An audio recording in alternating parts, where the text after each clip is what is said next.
ഓട്ടങ്ങളാണ് ഇവിടെ. കാരണം തമിഴ്നാട് ഏരിയയിൽ നിന്നാണ് കേരളത്തിലേക്ക് ഏറ്റവും കൂടുതൽ പച്ചക്കറികൾ വരുന്നത്.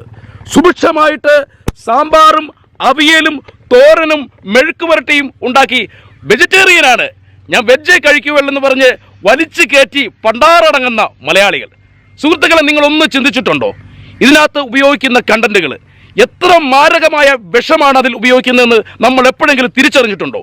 അറിഞ്ഞാലും വീണ്ടും വീണ്ടും വലിച്ചു കയറ്റി മൃഷ്ടാനം കഴിക്കുന്ന നമ്മൾ മലയാളികൾ. പറഞ്ഞു വരുന്നത് ചെറിയ കാര്യമൊന്നുമല്ല. അപ്പൊ ഞാൻ വേറൊരു കാര്യം ചോദിച്ചോട്ടെ, ചേട്ടന്റെ വീട്ടിൽ ചേട്ടൻ കഴിക്കുന്ന ഭക്ഷണത്തില് വെജിറ്റേറിയൻ ആണോ കഴിക്കുന്നത്? വെജ് ആണോ? എന്നാ സാമ്പാർ ഉണ്ടാക്കും, എല്ലാം ഉണ്ടാക്കും. അത് இந்த കൃഷിയിടത്തിൽ നിന്ന് മേടിച്ചാണ് ഇവിടത്തേക്കാണ്? ഇല്ല, ഞങ്ങൾ വേറെ എന്തെങ്കിലും വേറെ ഒരു നല്ല സാധനം മേടിച്ച് നിങ്ങളുടെ വീട്ടിൽ തന്നെ കൃഷി ചെയ്യും?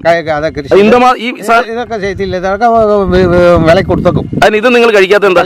വിഷം കൂടുതലാ, ഞങ്ങൾ അതുകൊണ്ട് മരുന്നുകളെ അടിക്കുന്നത്. വിഷം ഭയങ്കര വിഷമാണ്. നോക്ക്, പക്ഷികളൊക്കെ ചെത്തി കിടക്കുന്ന അവിടെ ഇത് നിന്നേച്ച്. എന്ത് വിഷമൊക്കെ നിങ്ങൾ അടിക്കുന്നത്? നോക്കുന്നുണ്ട്. നിങ്ങൾക്കറിയാം, ഈ മരുന്നുകളെല്ലാം റെഡ് കാറ്റഗറി പെടുന്നതാണല്ലേ? അല്ലേ? റെഡ് കാറ്റഗറി പെടുന്ന മരുന്നുകളാണ്. ഇത് തുറന്നു കഴിഞ്ഞാൽ, ഇത് കാലിക്കറ്റിനാണ്, ഇതൊക്കെ തുറന്നു കഴിഞ്ഞാൽ അത്രയും സ്മെല്ലാണ്. ഇതെന്നാ മരുന്ന്? മോണോസിൽ എന്ന് പറഞ്ഞാൽ അത്രയും ഡേഞ്ചർ ആയിട്ടുള്ള മെഡിസിൻ. ഇതെങ്ങനെ സ്പ്രേ ചെയ്യാനുള്ളത്? നല്ല കൂടുതൽ സ്പ്രേ ചെയ്യും. കൂടുതൽ 10 ലിറ്റർ വെള്ളത്തിനാണ് 1 മില്ലി. அனைவருக்கும் வணக்கம். இப்போ சமீப காலமாக கேரளாவில் புதிய பிரச்சாரம் ஒன்று ஓடிட்டுருக்கு.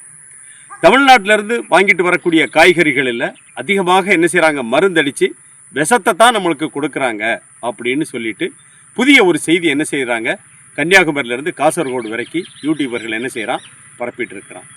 தமிழ்நாட்டு காய்கறி தோட்டங்களில் கடுமையான மருந்தை நாம் அடிக்கிறதாகவும், அந்த மருந்து விஷமாக காய்கறிகளை மாற்றி அந்த விஷத்தை தான் நம்ம கேரளாவில் கொண்டு கொடுக்கறதாகவும் யூடியூபர்கள் என்ன செய்கிறாங்க, குற்றம் சாட்டுறாங்க. அதில் ஒரு யூடியூபர் சொன்ன விஷயத்தை தான் நான் இப்போ உங்களுக்கு தந்திருக்கிறேன். நாம் என்ன கேட்குறோம்னா, உன்னுடைய நாட்டில் நீ காய்கறியை விளைய வைக்க வேண்டியதானே.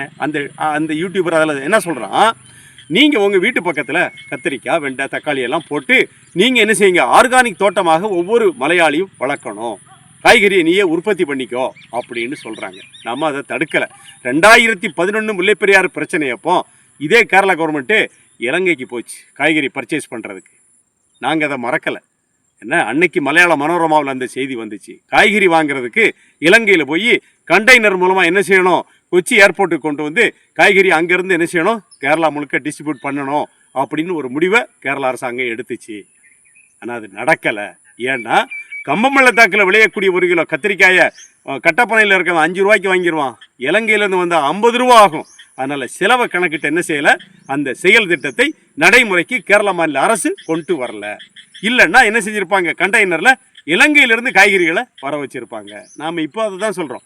நீங்கள் என்ன செய்யுங்க, ஆர்கானிக் என்பது கட்டுப்படியாகக்கூடிய விலையில் இல்லை என்று சொன்னால் கூட தமிழ்நாட்டில் விவசாயிகள் என்ன செய்கிறோம், ஓரளவு ஆர்கானிக்கு மாறிக்கிட்டு வர்றாங்க, இயற்கை விவசாயத்துக்கு மாறிட்டு வர்றாங்க.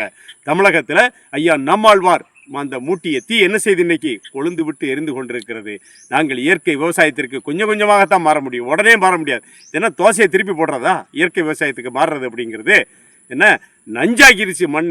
அந்த நஞ்சு மண்ணை என்ன செய்கிறோம், படிப்படியாக நல்ல மண்ணாக மாற்றி கொண்டிருக்கிறோம். விரைவிலேயே என்ன செய்வோம், தமிழகம் முழுக்க 100% ஆர்கானிக்காக நாங்கள் என்ன செய்வோம், இந்த தமிழகத்து விவசாயிகள் எல்லாம் மாறுவோம்.